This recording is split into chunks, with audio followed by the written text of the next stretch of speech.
Free चीज। बिल्कुल किसी बच्चे की तरह गू सेंटोंग पूरे जोश में हंसता कूदता हुआ घर के अंदर घुस गया। कभी वो छत की लकड़ी पर चढ़ा होता तो अगले ही पल तालाब में नजर आता। हर कोना हर जगह छान मार रहा था उस पहले वाली चीज के लिए।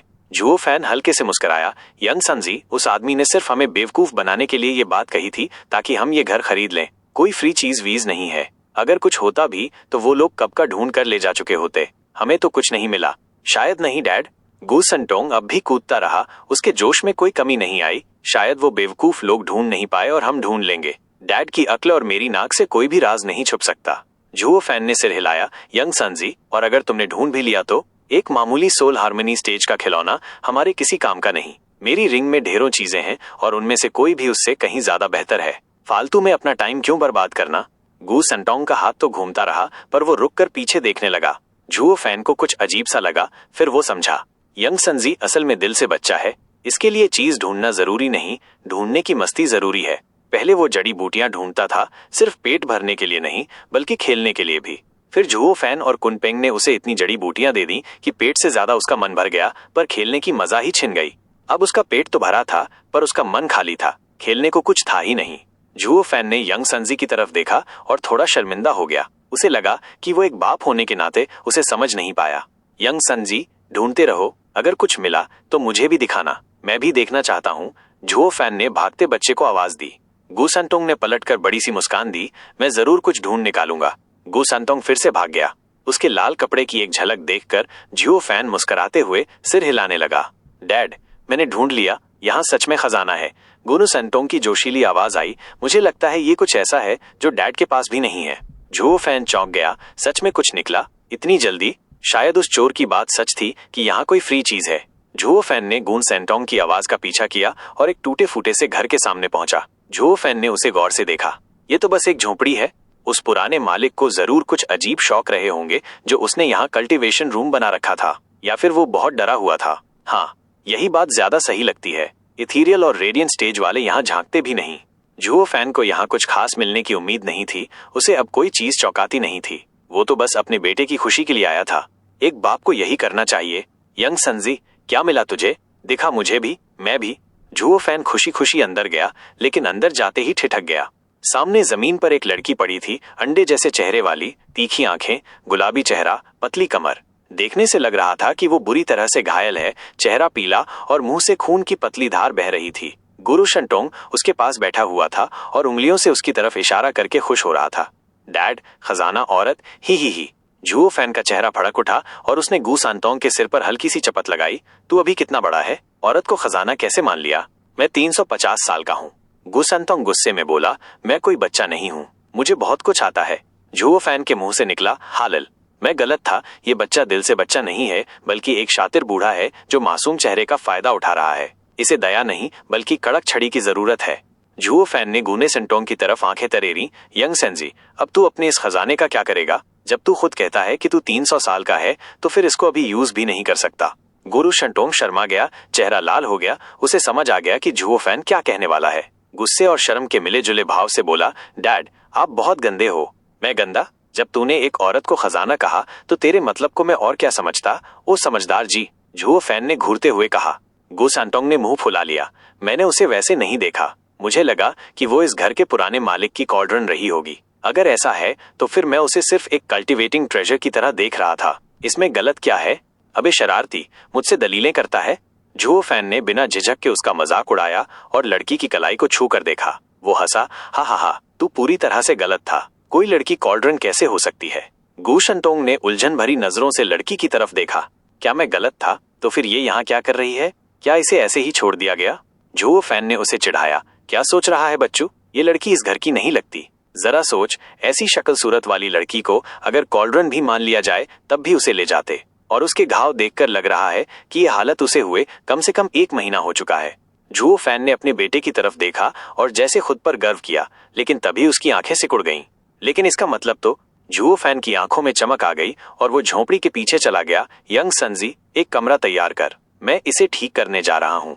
गू सेंटोंग को उसके इस व्यवहार से झटका लगा। कभी नहीं सोचा था कि डैड इतना दयालु भी हो सकता है, वो भी एक अनजान लड़की के लिए। गू सेंटोंग ने शरारती मुस्कान दी। ठीक है डैड, अब आप इलाज के बहाने ड्यूअल कल्टिवेट करोगे। मम्मी को बता दूंगा मैं सब। झुओ फैन का शरीर एक झटके में रुक गया। फिर उसने गुस्से से पलटकर घूरा। अबे बदमाश, कब मैंने ड्यूअल कल्टीवेट किया है? फ्लाइंग क्लाउड सिटी में जो हुआ भूल गया क्या? फ्लाइंग क्लाउड मैनर में चोरी हुई थी। गू शमतोंग ने सिर हिलाया, फिर लड़की की तरफ इशारा किया। तो फिर डैड, ये। झुओ फैन की आंखें चमक उठीं और उसने सिर हिलाया। बहुत मुमकिन है कि ये लड़की उसी में शामिल थी। अगर इसे बचा लें तो हमसे बहुत काम की बातें निकलवा सकते हैं। अब खड़ा क्या है, जल्दी से एक कमरा तैयार कर। ओके। गू संटोंग ने सिर हिलाया और पल भर में एक कमरा तैयार कर डाला। झुओ फैन लड़की को उठाकर अंदर लाया और उसे पलंग पर लिटा दिया। फिर उसने उसके माथे पर हाथ रखा और अपनी एनर्जी भेजी। Returning dragons roar. एक गड़गड़ाती आवाज के साथ हरी रोशनी लड़की के शरीर में समा गई और आंखों के सामने ही उसके घाव भरने लगे। जैसे ही रोशनी खत्म हुई, लड़की फिर भी नहीं जगी। उसकी सांसें बहुत हल्की थीं, जैसे कभी भी बंद हो सकती थीं। डैड, ये काम नहीं किया। जब हमने वो पुराने हुआंगपू को हराया था तो इसी स्किल ने तो हमें बहुत मदद दी थी। गुरु शंटोंग हैरान था। झुओ फैन मुस्कराया। तब हम रेडियंट स्टेज में थे, लेकिन इथीरियल स्टेज में असली जख्म शरीर में नहीं, आत्मा में होता है। ये लड़की 8th लेयर इथीरियल स्टेज की है। इसकी आत्मा जख्मी है, पहले उसे ठीक करना पड़ेगा। शरीर का इलाज तो सिर्फ फर्स्ट एड था, बस उसकी जान थोड़ी और खींच ली। अब असली काम है उसकी सोल को ठीक करना। गू शंटोंग ने समझते हुए सिर हिलाया। यंग सनजी, इसका ध्यान रखना। मैं 3 दिन तक कल्टीवेशन में लगूंगा, एक 11th ग्रेड की पिल बनाने के लिए, जिससे इसकी आत्मा ठीक हो सके। मुझे डिस्टर्ब मत करना। झुओ फैन बाहर निकल गया। गा संतोंग बोला, जो पिल्स हमारे पास हैं, क्या वो काफी नहीं है? सिर्फ इसकी सोल नहीं, इसके अंदर कुछ अजीब सी हालत भी है, जैसे कि। झुओ फैन ने सोचा, फिर किलिन आर्म उठाया और वॉल्टिंग सॉर्ड का छोड़ा हुआ निशान देखा। ये सेक्रेड वेपन से लगे घाव का असर है। अभी भी अजीब एनर्जी अंदर बनी हुई है, और क्योंकि ये गहरा घाव है, इसलिए इसे स्पेशल पिल्स चाहिए। एक अंधेरे कमरे में 10 मीटर ऊंचा एक कांसे का बड़ा सा कॉल्ड्रन जलती आग के ऊपर रखा था, जिससे मोटा धुआं निकल रहा था। उस आग की रोशनी एक आदमी पर पड़ी, जिससे उसकी परछाई दीवार पर बनी और उसका चेहरा दिखने लगा। वो आदमी आंखें बंद करके हाथों से एक चिन्ह बनाते हुए कॉल्ड्रन के सामने बैठा था। हाँ, अचानक वो कॉल्ड्रन कांपने लगा, फिर जोर से ढक्कन उछला और अंदर से एक गोल चमकदार गोली निकली, जिसमें सुनहरी चमक थी। वो हवा में तैरती हुई बाहर भाग निकली। झुओ फैन ने झट से आंखें खोली और उस गोली को देखते ही हाथ में एक चिन्ह बनाकर इशारा किया, रुक जा। गोली एकदम से हवा में ही थम गई, बिल्कुल हिली तक नहीं। झुओ फैन मुस्कुराते हुए एक शीशी निकाली और उसे अंदर डाल दिया। गोली जैसे हार मान गई हो, थकी सी उस कांच की दीवार से लग गई। झुओ फैन ने शीशी बंद की और हंसते हुए बाहर निकल आया। बाहर आकर उसने ताजी हवा में गहरी सांस ली। 3 दिन की रिफाइनिंग किसी सदियों की सजा जैसी लग रही थी।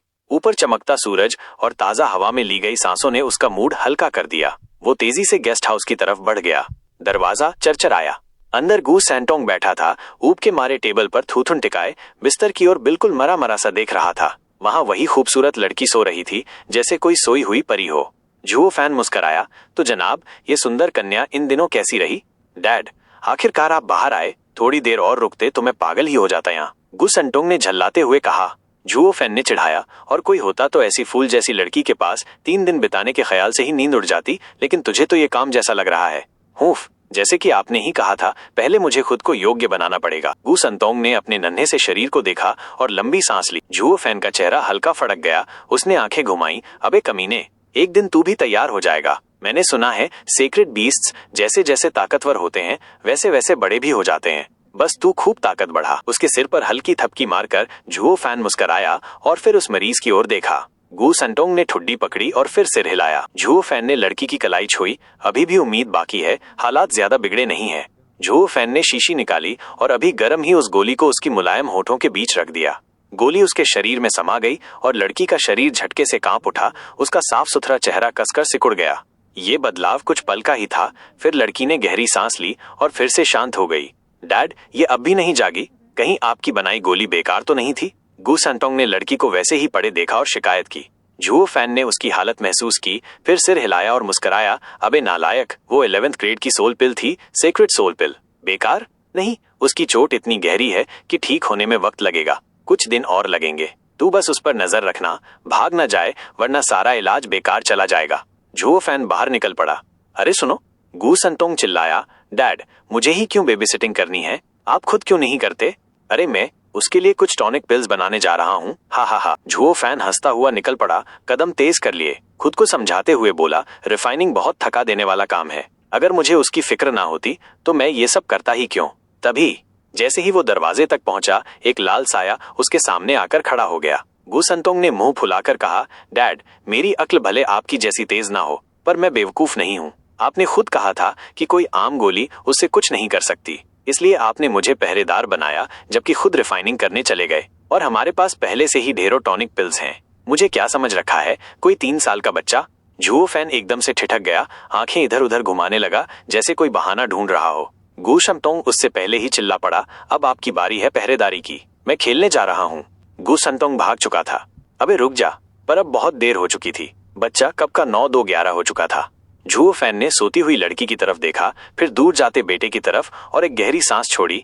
ये बच्चा क्या मेरी थोड़ी सी मदद भी नहीं कर सकता? बेहोश इंसान की देखभाल करना कितना बोरिंग होता है, ये तो अब जाके समझ आया। मुझे तो फ्लाइंग क्लाउड सिटी के बारे में और पता लगाना है। हाँ, इस मामले में झुओ फैन और गु सेंटोंग बिल्कुल एक जैसे थे। दोनों ही यहाँ फंसना नहीं चाहते थे। बाप जैसा बेटा यहाँ बैठकर टाइम काटना जैसे सजा काटने से भी बदतर हो। पर अब जब बेटा भाग गया तो ये बोझ बाप के सिर पर ही आ पड़ा। बेहद मजबूरी में झुओ फैन उसी कुर्सी पर ढेर हो गया जहाँ कुछ देर पहले गु सेंटोंग बैठा था, वही मरा मरा सा चेहरा लिए। जम्हाई लेते हुए वो कभी बिस्तर को देखता, कभी उसकी हालत जांचता। जल्द ही उसने देखा कि लड़की की हालत में थोड़ा सुधार हो रहा है, मगर अब भी कोई होश में आने का नाम नहीं ले रही थी।